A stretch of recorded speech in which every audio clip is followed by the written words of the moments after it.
La sophroanalyse intégrative, une émission présentée par Nathalie Lefebvre et Alain Bellone, directeur et formateur de l'Institut de sophroanalyse.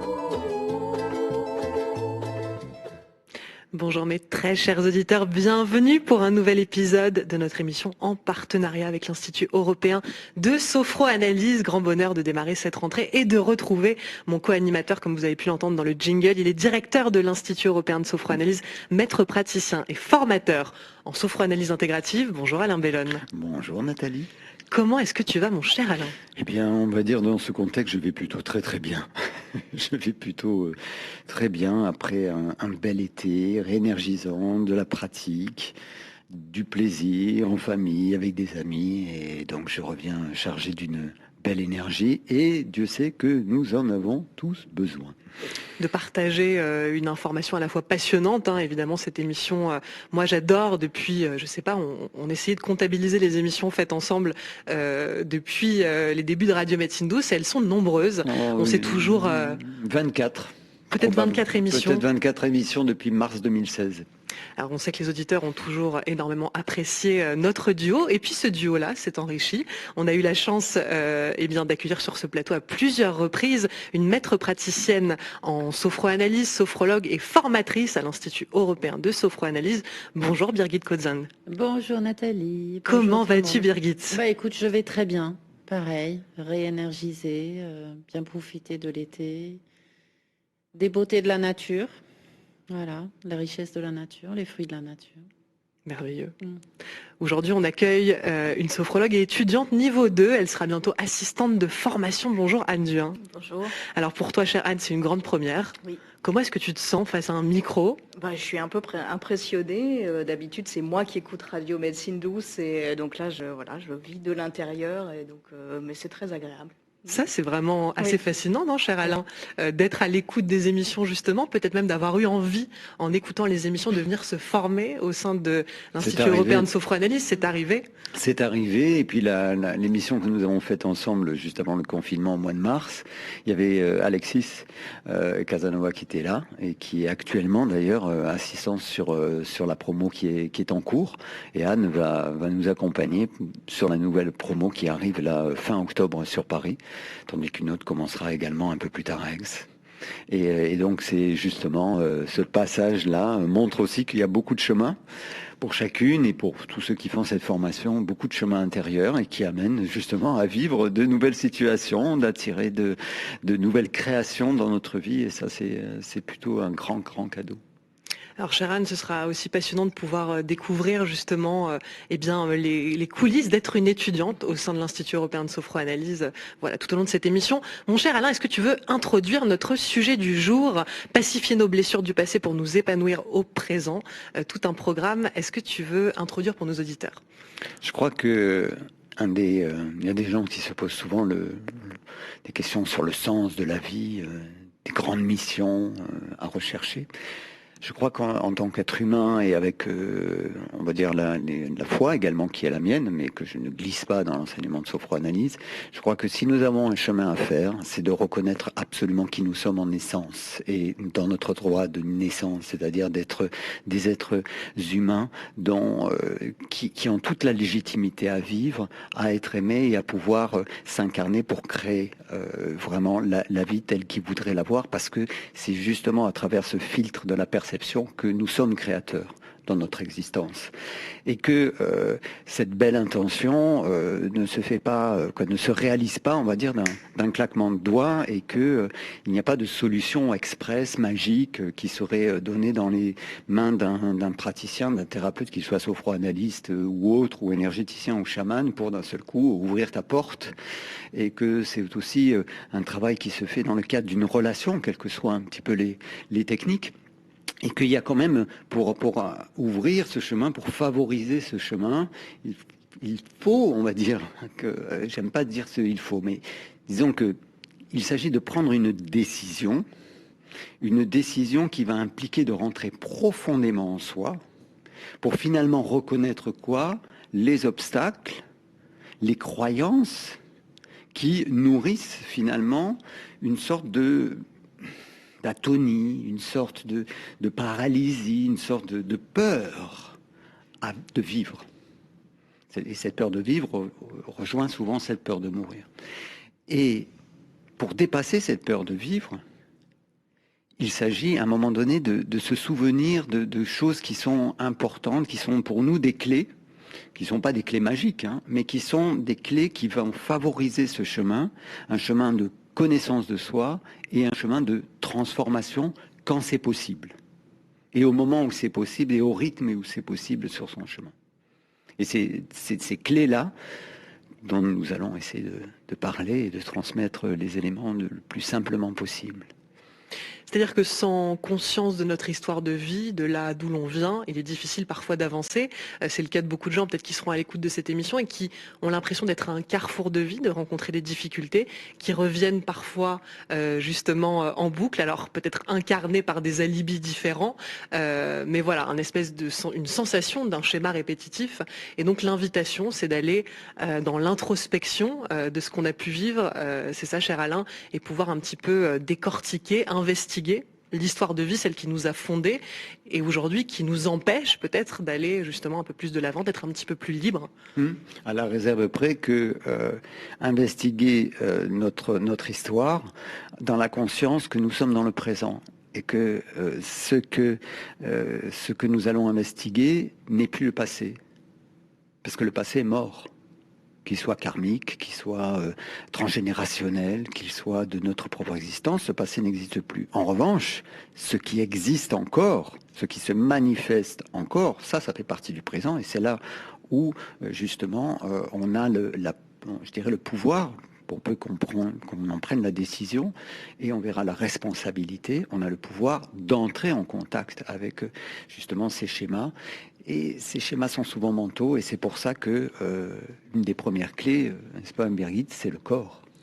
Ben voilà, c'est d'investiguer le corps, de le questionner, de le mettre en mouvement et de comprendre comment le corps a enregistré, on va dire, des choses dans sa mémoire, dans son intelligence propre, que notre rationalité aurait oublié au passage.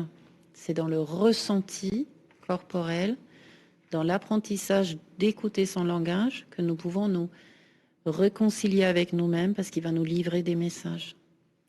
Il a son histoire, il a son vécu.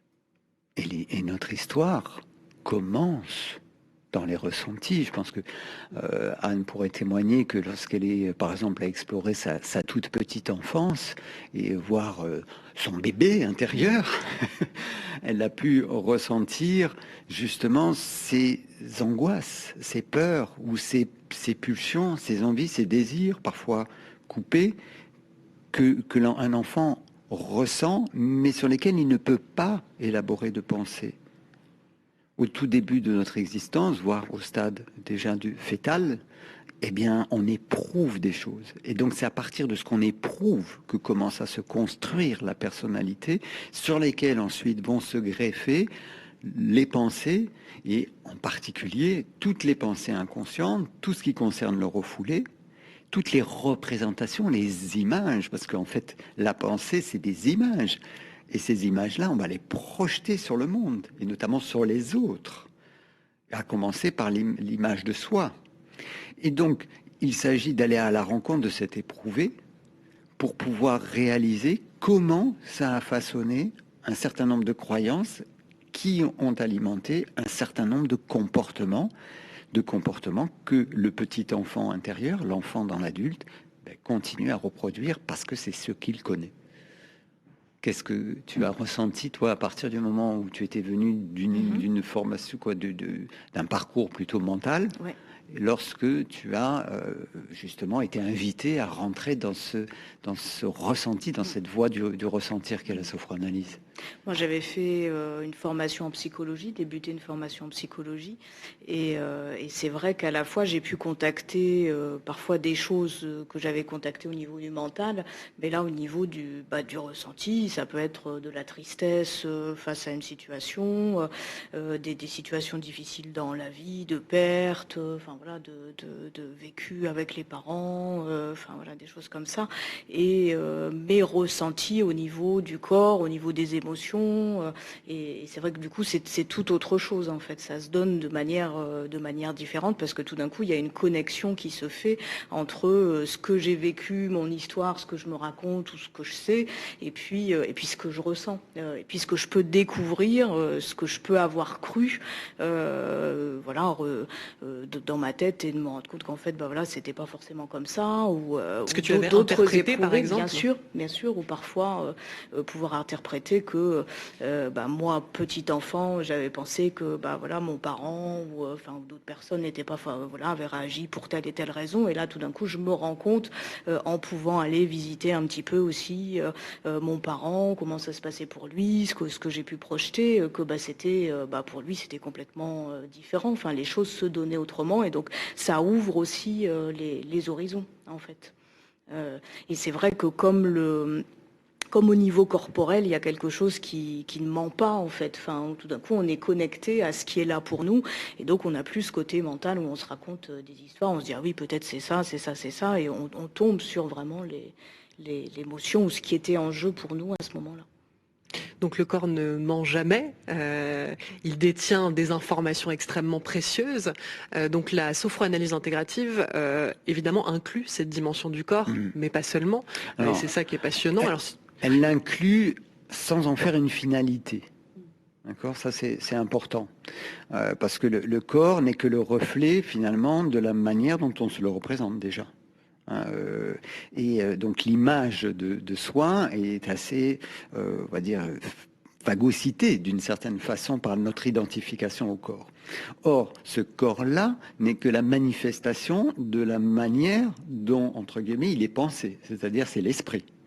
C'est l'esprit qui influence le corps. Et sauf que le corps n'est pas toujours à l'écoute de cet esprit.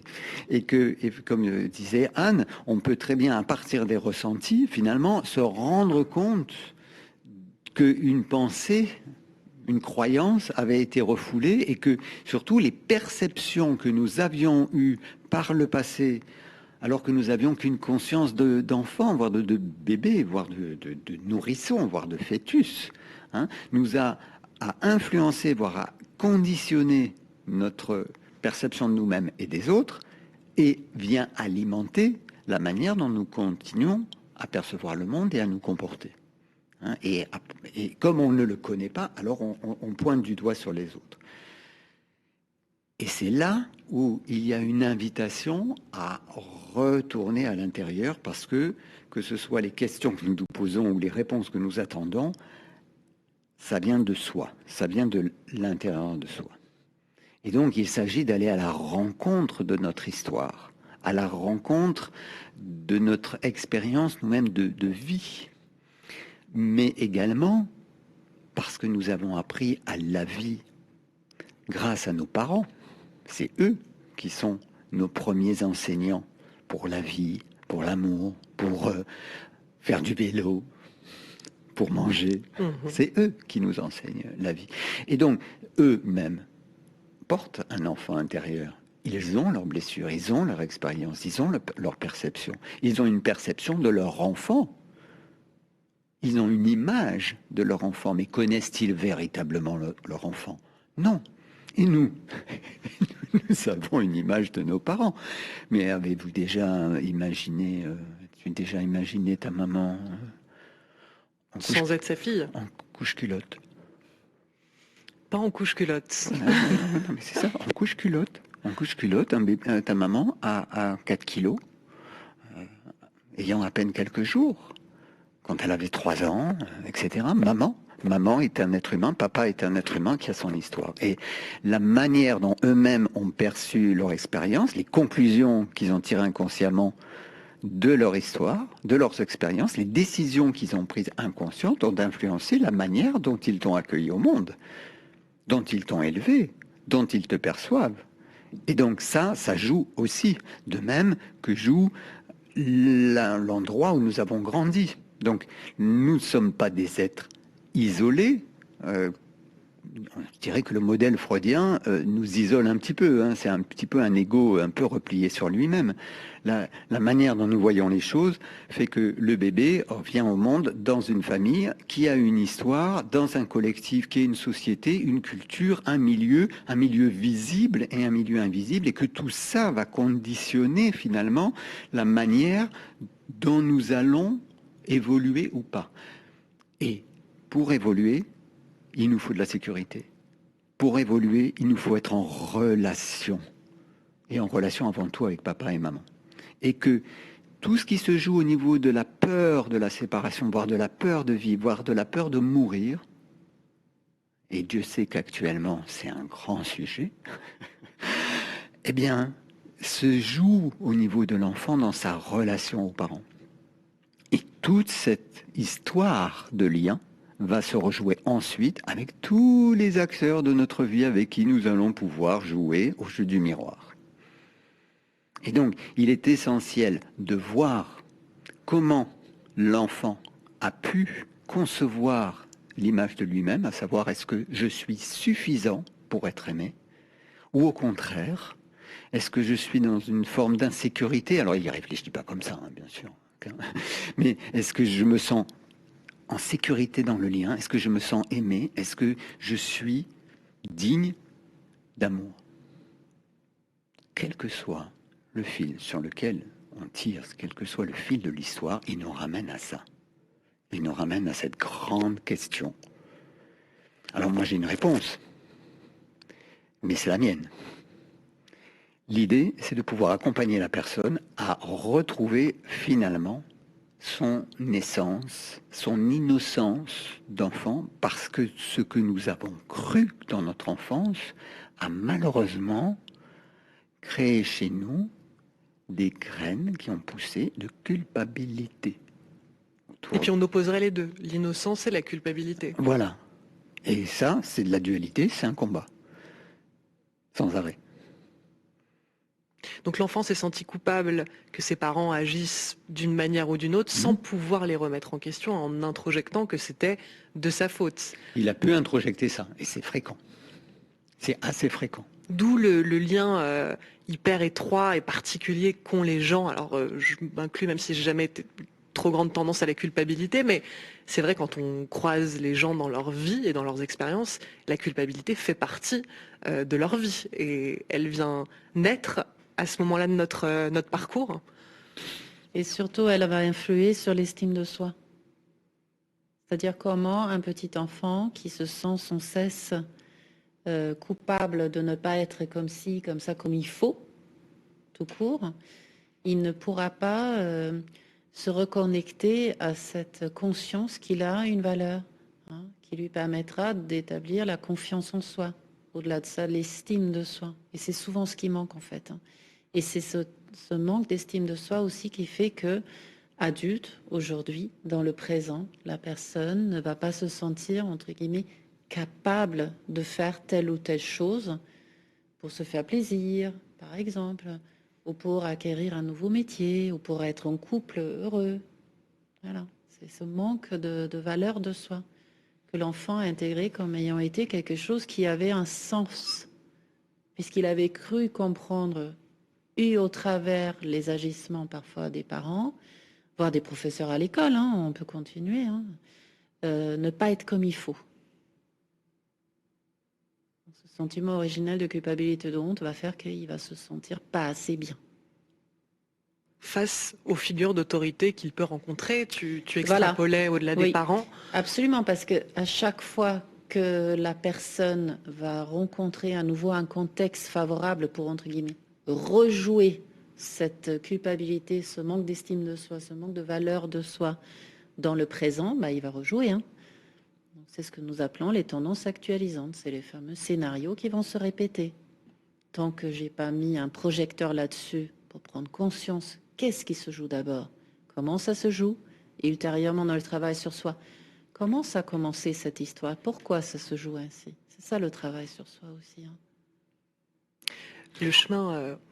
non, je t'en prie. Et où je peux rajouter quelque chose, c'est que cet enfant, par exemple, qui a pu se sentir impuissant à l'égard des parents, voire impuissant sur une chose, le désir de l'enfant de réparer son parent. Ça, c'est à peu près 100% des thérapeutes, quelle que soit leur origine, ont un enfant réparateur en planque. Hein? Quand tu veux réparer le monde, je pense que ça, c'est juste une projection, une perception d'un désir inconscient de réparation de soi-même. En tout cas, il a pu se sentir impuissant. Soumis, oui. Donc il a absorbé, dans la technique on dit introjecté, cette impuissance. Mais il a aussi introjecté la puissance, la toute-puissance du parent. L'enfant soumis, il absorbe aussi l'énergie de contrôle de maman ou de papa, son autoritarisme, son caractère intrusif. Donc il ne va pas être soit simplement tout à fait impuissant, il va être aussi, à des moments, puissant.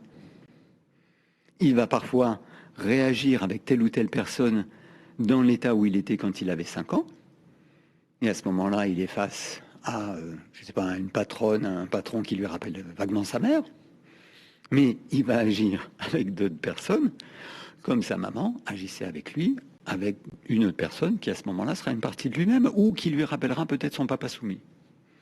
Et qu'est-ce qui fait qu'il y a l'alternance ? Parce que bienvenue dans le monde de la dualité, Nathalie. Bienvenue dans le monde d'une personnalité qui ne s'écrit au pluriel. Il faut mettre un S à tous nos prénoms. Moi, je m'amusais beaucoup quand j'assistais aux enseignements d'Ardon Desjardins, quand il disait « Nous ne devrions pas dire « j'arrive », mais « nous arrivons ». Nous sommes tout un univers. Tout un univers dont nous connaissons qu'une petite partie. Et tandis que nous valorisons des aspects de nous-mêmes, même parfois contradictoires, il y a encore toute une foule derrière qui se bat plus ou moins. Et les conflits qu'on met à l'extérieur avec telle ou telle personne, ou voir le conflit mondial qu'on est en train de voir, n'est que finalement l'addition des conflits intérieurs individuels. Et ça c'est important à comprendre, parce que ça fait appel à quoi ? Si nous sommes innocents de ce qui a pu nous arriver dans notre toute petite enfance, si nous ne sommes pas responsables des décisions de nos ancêtres, si nous comprenons bien que tout cela c'est du passé, même si ça se manifeste aujourd'hui sous forme d'émotions, sous forme de sensations, de symptômes et de croyances, et donc dans nos comportements. Pour peu que nous ayons aussi conscience de vie karmique qui serait peut-être simultanée vu que le temps n'existe pas, qu'est-ce qui nous reste comme choix ? À avoir peur que ça se reproduise ? Ça, c'est l'humain. Donc, je suis quoi ? Je vis soi-disant dans le présent, mais en fait, j'ai la tête dans le passé et le regard tourné, surtout actuellement, un regard terrorisé vis-à-vis du futur et du monde dans lequel je vis. C'est quoi l'issue ? L'issue, c'est à un moment donné la décision que je prends. Même si ça ne va pas être un sésame qui va ouvrir la porte de ma liberté, de la reconnaissance de moi-même et de toute ma valeur, le changement ne peut se faire sans prise de responsabilité. Puisque je suis le créateur de mes pensées, de mes perceptions, alors je suis le seul capable de pouvoir changer les choses. Pour cela, je dois être accompagné. Parce que tout seul, avec moi tout seul, ça ne marche pas trop. Et accompagné par des personnes qui sont susceptibles de recevoir la somme de transfert énorme que porte chaque praticien et qui ne doit pas, à notre sens, y apporter « Ah ben, tiens, tu veux que je t'enlève ton bobo ? Attends, je vais t'enlever ton bobo. Ah, tu cherches une solution ? Attends, tiens, je vais te la donner. Hein, un kit. La baguette magique. La baguette magique. Ça demande un chemin. Cette prise de responsabilité qui, après le fait de passer par le ressenti, d'aller profondément en soi-même, d'avoir le courage d'aller profondément en soi-même, eh bien, ne sera rien sans la prise de responsabilité. Parce que notre vie est quand même le résultat de la manière dont on perçoit les choses. Je peux rajouter quelque chose très rapidement. C'est juste dire que en aucun cas, la personne dans son enfance a pu être responsable parce qu'elle est innocente. Notre responsabilité intervient aujourd'hui à savoir qu'est-ce que nous en faisons de cette histoire. C'est à partir de ce moment-là que le chemin du changement, de la transformation va pouvoir commencer. Et puis là, on parle de prendre une décision, c'est-à-dire que parfois, juste on tape du poing sur la table, on veut que les choses changent et bougent. Après, comme le disait si bien Alain, il y a une seconde étape, c'est-à-dire celle d'entamer avec chemin. une personne compétente et pourquoi pas un sophroanalyste justement, d'entamer ce chemin qui ne sera pas qu'un chemin de pur bonheur et de joie et d'enthousiasme. Et qui demandera justement que cet engagement et cet investissement reste présent en chacun de nous. Ça demande du courage. Ouais. Ça demande du courage, mais pas seulement. Bien sûr, ça demande du courage, de la patience, parce qu'on ne défait pas, on va dire, une manière de voir les choses, un mode de pensée comme ça, d'une seconde à l'autre. Donc ça vient nous chercher sur l'impatience, ça vient nous chercher sur le rebelle qui voudrait que tout change, ça vient nous chercher sur beaucoup de choses. Mais ça vient nous chercher sur une question fondamentale, et je rebondis sur ce que disait Birgit sur l'innocence. C'est la question de l'amour, parce qu'elle est derrière absolument toutes les problématiques. Et je dirais même que derrière toutes les problématiques, il y a cette peur d'amour, de manque d'amour. Et cette croyance dans le manque, elle est difficile à toucher. La question de la culpabilité, de croire que moi, enfant, j'étais méchant, j'avais du mal à maman, ou j'étais trop méchant pour être aimé, etc., etc., c'est peut-être des fois compliqué à toucher. Et puis si je me suis mis, on va dire, un peu identifié à la victime en moi, ça va être compliqué d'aller voir que de l'autre côté, il m'arrive moi aussi d'être un petit bourreau. C'est pas évident. Des fois, on n'en a absolument pas conscience. Il y a des choses qui sont ce qu'on appelle clivées. Il y a un gros mur. Voire, il n'y a pas de mur, ça n'existe pas. Okay, ou alors c'est tellement refoulé qu'on le voit un petit peu. Oui, c'est le déni total, où ça se voit un petit peu, mais je le vois un petit peu, mais voilà. Et puis des fois, je peux même dire, ah ouais, moi je suis dans l'amour, mais mon bras gauche qui est gauche, justement, celui-là, je ne l'aime pas. Mais je ne suis pas dans l'amour, à ce moment-là. Ce qui a besoin le plus d'amour chez nous, c'est justement ce qu'on aime le moins chez nous. Et quand tu vois chez quelqu'un quelque chose que vraiment ça te dérange, regarde en toi de quoi ça parle et réponds à cette personne avec le plus de bienveillance possible. Tiens, j'ai fait glisser vers la bienveillance. Anne, qu'est-ce que ça a changé, cette idée de bienveillance et de parents bienveillants dans ton cheminement personnel? Dans mon cheminement personnel, ça a été un grand changement, de pouvoir m'apporter de la douceur, de l'amour. Je me suis aperçue que dans ma vie, en fait, dans ce que je faisais, finalement, je prenais pas le temps pour moi suffisamment, où il y avait des choses où je me donnais pas suffisamment le droit, l'autorisation à l'amour. Et donc là, c'est vraiment se réinterroger en me disant, oui, dans les phase difficile de ma vie, au lieu de me dire mais non, oui, j'ai pas bien fait ça, me culpabiliser, etc. C'est comment je peux là à un moment donné me poser et puis faire corps par exemple avec mon enfant intérieur, le prendre, voir ce qui va pas.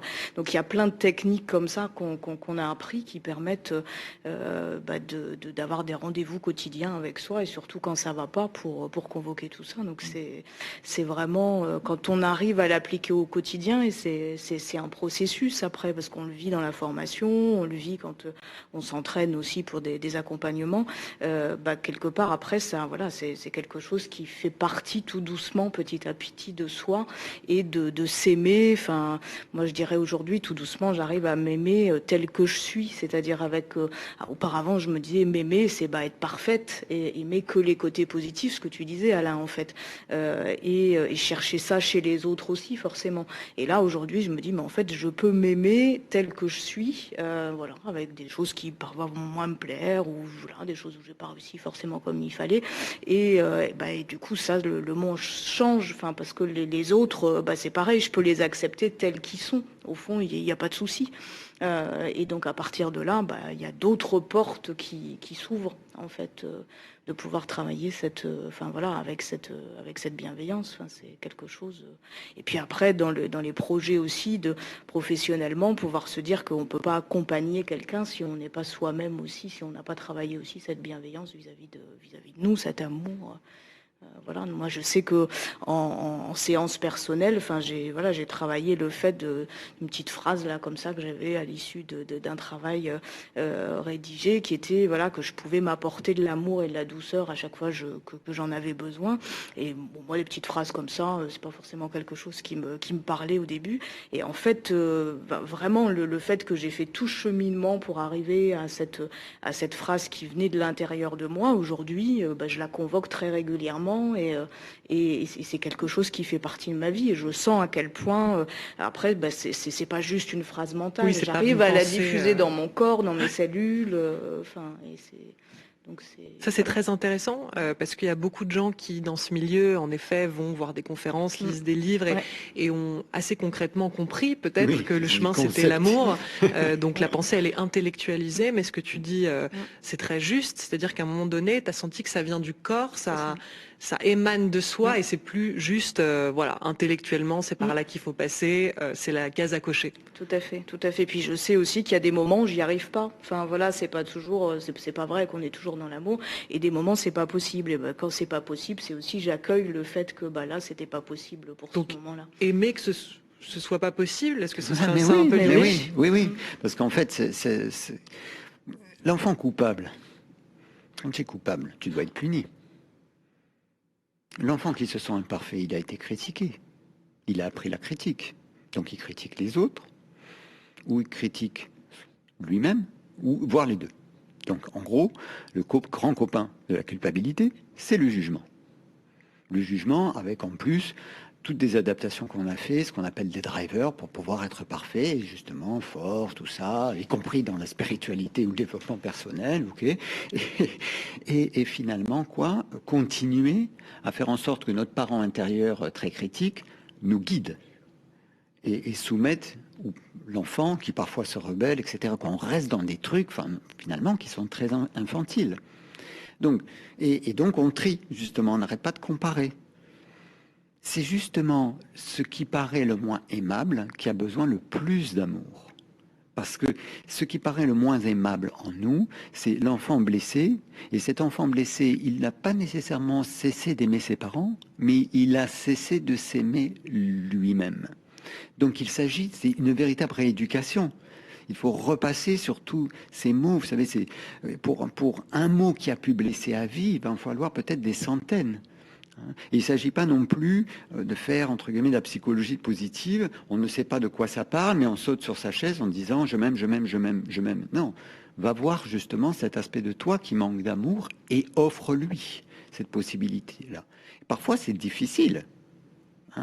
Mais il y a dans notre histoire, toujours, même des fois les pires, une petite fissure par laquelle passe la lumière, parce que il y a eu peut-être une grand-mère, peut-être une nounou, peut-être un chien, peut-être la représentation d'un ange, peut-être quelque chose qui va nous rappeler quelque chose dans lequel on se sentait bien, en sécurité, aimé, quoi qu'il en soit.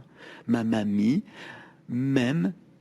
même si je suis ronchon, même si je fais des bêtises, je sais qu'elle m'aime. Et donc, c'est un rappel en soi. C'est quelque chose qu'on a également absorbé. Et donc, ça nous aide à nous souvenir des belles choses, à nous nourrir de ça, et ça peut ouvrir la porte à quelque chose de plus grand, peut-être. C'est-à-dire cette bienveillance, elle nous amène peut-être à la possibilité, de l'acceptation, parce que je ne peux pas changer quelque chose que je n'ai pas accepté, que je n'ai pas reconnu.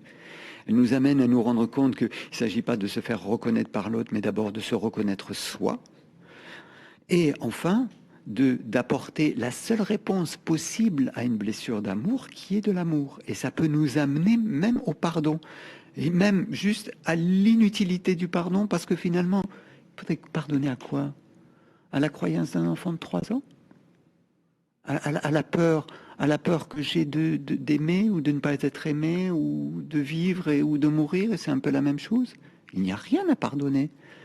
si j'arrive à reconnaître que cette croyance à laquelle je crois dure comme fer est finalement illusoire, alors je peux m'ouvrir à la possibilité que moi, en tant qu'être humain, ou en tant que fils de la terre, en tant que fils du ciel, quelle que soit ta croyance, tu es par nature aimable. Et que donc l'autre, ton voisin, Anne, Birgit, toi, Nathalie, vous qui écoutez, vous êtes par nature aimable et aimé. Et il ne s'agit pas d'en faire un concept. Parce que ça, c'est facile, comme tu disais dans les bouquins, etc. Il s'identifier au concept, parce que ça, c'est une fuite dans l'ego, en fait. C'est qu'à un moment donné, c'est quelque chose que je respire. C'est pas qu'une question d'esprit, c'est un truc que d'un seul coup, j'incarne. Et c'est ça que propose la sophroanalyse. C'est-à-dire d'incarner véritablement ce que je pense, ce que je vis, ce que j'expérimente, mon passé, etc., de le sentir tellement pour arriver à toucher des fois un petit obstacle qui est juste une petite idée, une croyance folle, comme quoi je serais coupable et que ce serait ma faute si je ne suis pas aimable. Il y a un truc qui cloche. Il y a un truc qui cloche. Et de le vibrer, comme disait un étudiant, enfin je le vibre ça, c'est ça qui change tout. Et c'est là où le corps entre en jeu. Parce que le ressenti de ça, ce processus, de finalement je ne suis pas coupable, je suis un être aimable, c'est pas un concept qui va rentrer par là. Il va rentrer par ici, par tout le corps en fait. Il est dans le ressenti. J'incarne ça. Justement, tu parlais des mémoires du corps. Ouais. Est-ce que ça prend la place d'une nouvelle mémoire? Oui, ça va pouvoir réinformer absolument. C'est-à-dire que ça va prendre la place sans oublier, parce que le passé, il est ce qu'il est. Par contre, on va le réinformer, c'est différent. Il ne faut pas oublier ça va changer un petit peu notre façon d'être construite dans notre corps aussi. Parce que cette innocence avec laquelle est arrivé l'enfant, ce qu'il était par nature, et selon votre croyance, vous qui écoutez, ça peut vous amener loin. Mais en tout cas par nature, l'enfant arrive quand même assez vierge, même s'il est porteur de mémoire transgénérationnelle ou karmique, si vous voulez, etc. Bon, bref, il arrive avec quand même une forme de pureté d'esprit.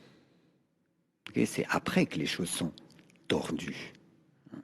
Donc ça veut dire que cette pureté, elle est là.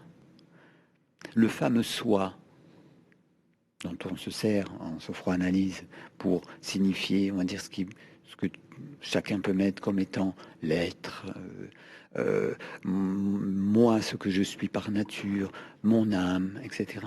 Il est là. Il est là. Il a juste été obscurci par des tas de choses. Il est juste obscurci rendu sourd d'une certaine façon par un blabla intérieur, des conflits intérieurs qu'on n'écoute pas et qu'on projette. Il est juste rendu sourd par le bruit que l'on fait. Mais il est là. Mais il est là. Donc du coup, plus je vais aller à la rencontre de ce bruit, mais en créant en moi un espace de calme, un espace de silence, voire quelque chose qui à la fois m'ancre dans la terre, mais ouvre mes fenêtres vers la lumière, plus je vais pouvoir mettre en lumière ce qui n'est pas de l'ombre, mais juste dans l'ombre, plus je vais ramener à la conscience, avec bienveillance, ce qui semble me faire peur dans la vie, plus je vais lui apporter une réponse d'amour qui m'aidera à changer la réponse que je donne aux expériences qui me sont données de vie, parce que c'est pas parce que je change que le monde va changer. Ok ? Eh bien, à ce moment-là, je vais laisser de la place à l'inconnu. Et c'est là que parfois, ça fait peur. L'inconnu. Donc, souvenons-nous que le changement, c'est aussi la décision, et parfois difficile, de sortir de ce que nous connaissons. Et le connu, même si c'est inconfortable, au moins, j'en ai l'habitude. Voir Krishnamurti disait, on aime bien notre routine. Mais on devrait presque imaginer que on nous explique que l'inconnu est effrayant aussi, c'est presque inculqué dans nos éducations, alors que si on recodifie que d'aller vers l'inconnu, c'est s'ouvrir à de nouvelles facettes, faire des expériences, s'enrichir. Finalement, c'est un peu le but d'être sur Terre. Quand on nous dit t'as changé, on a envie de dire heureusement. Donc c'est un petit peu l'objectif d'être là sur Terre, c'est d'évoluer et d'aller vers cet inconnu. Donc pour les gens qui sont à notre écoute et qui ont cette sensation, et je sais que les auditeurs sont très nombreux à dire voilà, la peur de l'inconnu, et bien finalement on pourrait imaginer que c'est juste la voie royale, en tout cas une voie d'expérience de l'existence. Ben oui. Sinon, on n'aurait jamais découvert les Indes, on serait pas là où on est. Et cette peur de l'inconnu, c'est à la fois la peur de naître, parce que le petit bébé qui sort du ventre de sa mère, il est mort de trouille. Okay. Et à l'article de la mort, tu peux aussi flipper, même pas l'article de la mort. Regardez en ce moment. On nous parle d'un virus qui fait peut-être, qui fait beaucoup de dégâts psychologiques, économiques, etc. Mais il vient réveiller quoi? La peur de la mort. Du coup, les gens quasi arrêtent de vivre. Ou on nous arrête de vivre. Donc, de toute façon, quel choix avons-nous, en vrai, puisque tout change? Tout change, sauf une chose. La peur. Elle ne change pas. Elle change de forme, mais elle change de mode de fonctionnement, mais elle est toujours là. Elle s'accroche. Parce qu'une partie de nous ne veut pas que ça change. La structure, on va dire qu'on va appeler plus simplement de l'ego, ce fut un moyen pour l'enfant de se construire, de se protéger, de se rassurer. Et donc, on va dire, allez, tout est bien rangé là dans la maison. Mais si je commence à soulever le tapis, je crée un mouvement, on va dire. Et ce mouvement-là, il va m'amener peut-être à abandonner des choses, à abandonner des croyances. Et donc, à un moment donné, à m'ouvrir à d'autres possibilités. Donc, c'est là où il s'agit de travailler l'ancrage dans le corporel, de travailler justement cette forme aussi de tranquillité intérieure, de sécurité intérieure. Parce que si je vais soulever le tapis et faire le ménage et que je n'ai pas travaillé la sécurité intérieure, ou que quelqu'un arrive et veut faire le ménage à ma place, genre j'arrive, je te bouscule, oh madame, vous avez été battue à 4 ans, vous ne le saviez pas, boum, boum, boum. Donc, installer cette sécurité de manière à pouvoir le plus possible rentrer en profondeur en nous. Et on rentre en profondeur par la corporalité parce qu'aussi on travaille en état modifié de conscience par des respirations, sophronisation, donc qui apaisent le mental et le corps et qui nous rendent encore, on va dire, plus capables de prendre cette responsabilité d'aller à notre rencontre. Quelle plus belle aventure que d'aller dans la rencontre de nos mondes et de le faire en changeant de posture, parce que c'est là, c'est avant tout une question de pensée, donc c'est une question de regard. Et donc, pouvoir changer de focale nous ouvre justement à ce merveilleux inconnu de nous-mêmes, et donc envoie un autre signal à l'autre. Ça change notre façon de voir le monde, notre façon de nous voir, notre façon de relationner avec les autres. Donc la vie, là, va changer. Alors, sur les réseaux sociaux, on a des auditeurs qui réagissent à l'émission. Josie qui nous dit bonjour à l'équipe, Isabelle qui nous dit très intéressant et en accord total. Merci à vous. Depuis tout à l'heure, en vous écoutant, moi j'ai ce mot d'humilité qui me vient face à la vie, face à l'expérience qu'on vient faire sur Terre. Justement, je crois que ce chemin d'évolution, de transformation, il part aussi, alors on parlait de la responsabilité, mais peut-être d'une posture humble aussi face à l'existence. Est-ce qu'on pourra en dire quelques mots avant de conclure cette émission? C'est toute l'humilité d'accepter qui nous sommes, tout simplement. Avec tous nos travers aussi, pour commencer, tout ce que nous avons cru, justement, par rapport à cette innocence qui nous a été retirée à un moment donné. Et avec beaucoup d'humilité, aller à la recherche de cela, je dirais comme les archéologues bienveillants qui sont là juste petit à petit, avec beaucoup de précaution et de douceur, aller découvrir de ce que nous sommes réellement, notre moi essence, qu'on pourrait dire. Oui, il faut une grande part d'humilité, bien sûr. Si j'y vais avec les grands sabots, je pourrais tellement foncer dans la structure dont tu as parlé tout à l'heure que je peux aussi me faire très peur et lâcher l'affaire. C'est ce qui arrive d'ailleurs parfois. Et l'humilité de celui qui pose des questions. L'humilité du praticien. Ça, pour moi, c'est fondamental. Je dis souvent aux étudiants, apprenez à être ignorant. On vous apprend des tas de choses, des théories, des pratiques, etc. Mais en fait, dites-vous, vous ne savez rien. Donc, écoutez, respirez. Posez une question, pas inductive. Vous ne savez pas pourquoi la personne a mal. Vous ne savez pas quelle est la cause oedipienne, on s'en fout. Ou du fœtal, prénatal, on s'en fout. Ce qui est important, c'est d'écouter la souffrance de la personne et de la questionner. Non pas pour lui dire là où elle a mal, ou induire par tel ou tel protocole quelque chose. Juste écouter, c'est déjà la moitié de la liberté. C'est déjà la moitié de la guérison. Et poser les questions, le reformuler pour que la personne s'entende, ce qui lui donne l'autorisation de continuer à dérouler ce fil qui va l'amener, je ne sais pas. Et surtout pas être un porteur de solutions.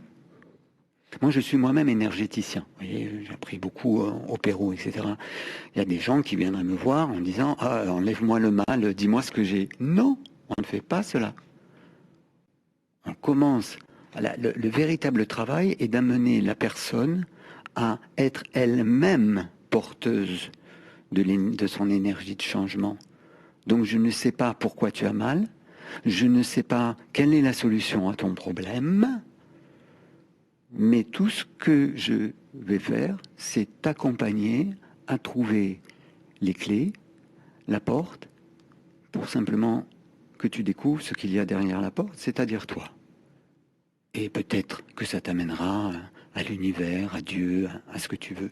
Mais moi, je n'ai pas la réponse pour toi, c'est toi qui l'as. Et cette humilité-là, pour moi, elle est fondamentale. La sophroanalyse est profondément non inductive. Soyez des ignorants au grand cœur. Et des élèves de la vie. Et des élèves de la vie, parce qu'on ne cesse jamais, jamais, jamais d'apprendre. Hein. Et les sophroanalystes en formation sont des apprentis et le reste. Alors justement, mon cher Alain, tu me fais une merveilleuse transition puisqu'on va donner toutes les dates de formation, justement, alors que ce soit les formations certifiantes ou même les week-ends avec des formules découvertes. Alors, on a la formation praticien en sophroanalyse intégrative à Paris le 31 octobre. Alors, j'ai 31 et 31. Enfin, en fait, ça va du 31 octobre 2020 au 31 octobre 2021 c'est ça. Pour le premier niveau. À Paris, à Aix-en-Provence, du 14 novembre au 31 octobre 2021. C'est ça. On a la formation praticien en sophrologie intégrative, donc Paris, du 31 octobre 2020 au 26 septembre 2021. J'ai un peu du mal avec les années, là, c'est... Mais je crois que c'est le moment, là, voilà, c'est ça. C'est très particulier. Donc, Expi Paris, du 14 novembre 2020 au 26 septembre 2021. Ne vous inquiétez pas, chers auditeurs, on vous remettra tout le déroulé si c'était pas très compréhensible. On a le week-end en formule découverte, Paris, 31 octobre et 1er novembre 2020 et 21 et 22 novembre à Aix. 14 et 15 novembre et 5 et 6 décembre à Aix également. Voilà, puis tout ça c'est sur le site et vous pouvez m'écrire, vous pouvez m'appeler, nous sommes facilement accessibles. Oui, l'idée c'est que de toute façon on fait cette formation pour devenir praticien, mais elle va passer par nous. On va dire, on va passer par l'expérimentation et c'est la meilleure façon de comprendre. C'est pour ça que même si on fait un petit peu de webinaire, ça passe vraiment par l'éprouver, justement par le ressenti, pour pouvoir incarner ce qu'on va devenir. Et puis il y a des gens qui la font pour devenir praticien et des gens qui le font pas en version professionnelle, mais en version juste personnelle et qui parfois, comme c'est le cas là actuellement, décident de changer justement de braquet et de passer à la professionnalisation. Tout est ouvert et en tout cas vous la faites et si vous faites cette formation, c'est clair que vous aurez un cadeau au-delà du diplôme que vous cherchez à acquérir. Il y a aussi, alors on en avait déjà parlé, d'ailleurs on vous invite à réécouter le podcast qui parlait de l'union sacrée du couple intérieur et l'être nature aussi. Je me souviens qu'on avait fait 2 émissions dédiées. Donc ça, c'est des stages d'1 semaine en résidentiel, c'est bien ça, cher Alain? Tout à fait, où on dépasse le simple cadre de la sophroanalyse, où sont invités vraiment d'autres pratiques, où on va dire le partage au niveau spirituel et énergétique va beaucoup plus loin. Donc le couple intérieur travaille naturellement sur le féminin, le masculin, mais ça touche vraiment d'autres dimensions qui nous amènent à l'être. Et donc ce 2e stage qui est la suite logique, mais qu'on peut faire aussi indépendamment, a une version vraiment très spirituelle pour travailler vraiment sur l'unité. Et une des clés vers l'unité, c'est ce pardon à certaines illusions qui nous empêchent d'y croire. Alors on retrouve tout le déroulé des formations et des stages en résidentiel sur le site internet de l'Institut européen de sophroanalyse, c'est www.sophro-analyse.eu. Mon cher Alain, je tiens encore une fois à te remercier de passer d'aussi jolis moments. Merci Birgit pour ta lumineuse présence et merci à Anne d'avoir été présente parmi nous. Comment c'était alors cette première expérience radio? Très bien. De passer de l'auditeur à l'animateur? Très très chouette. Merveilleux, Diane, tu es la bienvenue. Je sais pas, Alain, si tu veux conclure avec un petit mot pour nous, très chers auditeurs, qu'on remercie évidemment d'être fidèles à nos émissions, que ce soit sur la page Facebook de la radio, la page Facebook de l'Institut européen de sophroanalyse ou via le site évidemment de Radio Médecine Douce. Moi, j'aurais envie de dire aux personnes qui nous écoutent et au-delà que actuellement, plus que jamais, il s'agit de nous souvenir qu'il y a un choix à faire. Est-ce que j'ai peur de la vie ou est-ce que je choisis de nourrir la confiance et l'amour qui est un peu synonyme de cette confiance, parce que chacun de nous en a besoin plus que jamais pour pas se laisser happer et pour pouvoir justement continuer à tracer avec le plus de bonheur possible, le plus de paix possible, le chemin de chacun. Et c'est le chemin de chacun, la responsabilité de chacun qui fait le collectif. C'est pas le contraire. Merci mon cher Alain et évidemment merci à tous très chers auditeurs. On vous retrouve très bientôt pour de nouvelles aventures. Passez une très belle fin de journée. Belle. La sophroanalyse intégrative, une émission présentée par Nathalie Lefebvre et Anna Bellone, directeur et formateur de l'Institut de sophroanalyse.